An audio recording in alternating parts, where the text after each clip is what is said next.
Direto da redação. Nós vamos agora à eleição na Alerj, porque depois de 4 meses sem comando, estava sob a presidência interina do então vice-presidente da Alerj, o Guilherme Delaroli. O parlamento ele elegeu o deputado do PL, Douglas Ruas, como presidente na última sexta-feira. Ele teve 40 votos e uma sessão também que foi marcada por protestos da oposição que não compareceu para votar. Vamos acompanhar as informações na reportagem de Flávia Gross. O deputado estadual Douglas Ruas, do PL, que era candidato único, foi eleito e empossado presidente da Assembleia Legislativa do Rio de Janeiro por 44 votos. Houve uma abstenção e 25 deputados da oposição não compareceram. Esse esvaziamento foi aí um protesto contra a decisão da presidente em exercício do Tribunal de Justiça do Rio de Janeiro, desembargadora Sueli Lopes, que negou o pedido do PDT, que queria voto secreto. Apesar de não comparecerem aqui no plenário da Alerj, os parlamentares da oposição acompanharam toda a votação da galeria e voltaram a defender o voto secreto. Segundo eles, há muitos tentáculos do crime organizado aqui na Alerj, o que poderia inibir o voto de alguns parlamentares. Além disso, eles querem aguardar a decisão do Supremo Tribunal Federal de realizar eleições abertas ou fechadas para o governo do Rio de Janeiro, já que o ex-governador Cláudio Castro e o vice dele, Thiago Pampolha, renunciaram ao cargo. O PDT informou que vai entrar hoje mesmo com uma ação no Supremo Tribunal Federal, pedindo aí o cancelamento do pleito de hoje e a realização de novas eleições secretas. Lembrando que o presidente eleito da Alerj não vai assumir o governo interino do Rio de Janeiro. Isso porque uma liminar do STF mantém o presidente do TJ, Ricardo Couto, no comando do Executivo Estadual até que seja definido aí o formato dessas eleições, se elas serão abertas ou fechadas. Esse novo governador vai exercer um mandato tampão que vai até o final do ano. Olha, o mandato tampão vai até o final do ano, mas não se sabe quem vai ficar no mandato tampão, se é o governador ou se vai haver uma eleição na Alerj por voto indireto e daí eleger então o novo governador, né? Exatamente. Então essa é a questão que o Supremo precisa definir. O Tribunal Superior Eleitoral publicou agora um acórdão recentemente, não diz o acordo do Supremo Tribunal Federal se a eleição vai ser direta ou indireta. Mas o voto da Isabel Galotti era para a eleição direta. O voto aí que o pessoal seguiu era para a eleição direta. Porque até então o Cláudio Castro não havia renunciado. Essa é a filigrana que a gente precisa explicar. O que acontece? Se o Cláudio Castro estivesse governador até o dia do julgamento, como o Rodrigo estava presidente da Alerj, foi um fato.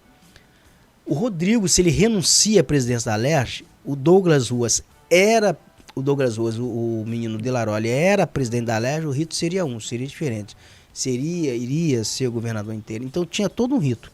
Mas o que aconteceu foi o seguinte, o Tribunal Superior Eleitoral estava julgando um processo de crime eleitoral, de acusação de crime eleitoral contra Cláudio Castro e Rodrigo Bacelar. O Rodrigo Bacelar manteve-se presidente até o último momento, ele não renunciou. Então, ele foi cassado por questões eleitorais, é um dado. A Alerj fez ali uma retotalização de votos e elegeu um novo presidente. O Cláudio Castro, um dia antes do TSE julgar o processo, ele renuncia e aí ele cria um fato, a dupla vacância. A dupla vacância é quando o vice e o governador renunciam. O que a lei diz? Eleição indireta pela Alerj. Porque o vice dele era o Thiago Pampolha, ele já tinha renunciado para ir para o TSE. Então isso é o que a norma diz, uma norma aprovada pela própria Assembleia Legislativa. Quando o Cláudio Castro ele renuncia antes, tem dupla vacância, mas a renúncia não se deu por questão eleitoral. Ela se deu por quê? Ele renunciou porque queria concorrer o mandato de senador ou para não ser condenado, mas a lei tinha essa brecha. Então essa dupla vacância é diferente. Quando ela não é por questão eleitoral, a eleição é indireta para a Alerj. Quando é por questão eleitoral, cassação, por fraude, por compra de voto, essas coisas, aí a eleição ela é direta. Então o que Cláudio Castro faz ao renunciar, ele cria um fato.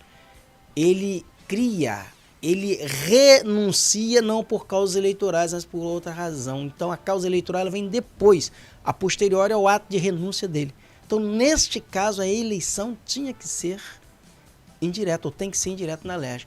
O que o Supremo está fazendo lá e quem vai decidir, na verdade, aí eu vou pedir ajuda sua para trazer a imagem do nosso amigo, o Dr. Jurandir, que vai ser o 12º, ele vai ser o 11º voto. São 10 votos atualmente no Supremo Tribunal Federal, porque o novo ministro, o Messias, que vai ser sabatinado, ainda não foi sabatinado, ainda não está aprovado lá para o Supremo. Vai ser o 11º voto. E não sei se ele vai votar. Mas dos 10 que vão votar, o Fachin ele vota em caso de desempate. Mas nós vamos ver aí como é que vai ficar, como é que o doutor Jurandir, se vão chamar o Jurandir ou se vão votar de acordo com o rito. Vocês vão entender depois quem é o Jurandir. A imagem já chegou aí, Júlio, do doutor Jurandir. Bota aí o Jurandir aí, que é o 11º voto. Eu vou te explicar o que é isso, o Jurandir. O Nelson Rodrigues, quando escrevia sobre o Fluminense, ele era tricolor. Ele disse que o Fluminense, essas histórias de Roberto, nas crônicas esportivas, ele dizia que o Fluminense era ajudado por uma figura sobrenatural, que era chamado Sobrenatural de Almeida, o Imponderável de Souza. O Sobrenatural de Almeida, ele entrava em campo espiritualmente, dava um totó na bolinha e botava pra dentro. Esse é o Jabuti, é o doutor Jurandir. É o 11º voto, é quando vão se inventar coisas lá, Jurandir entra em campo e sopra no ouvido, sobe lá e cria um jabuti. Então vamos ver o que Jurandir, se Jurandir vai votar no STF ou se não vai votar. Ele assopra no ouvido de Xandão, no ouvido de Zanin. Zanin e Xandão são os mais suscetíveis aos conselhos de Jurandir. Doutor Jurandir. Aí vamos ver se o Jurandir vai votar, se vão chamar o Jurandir. Chame o Jurandir.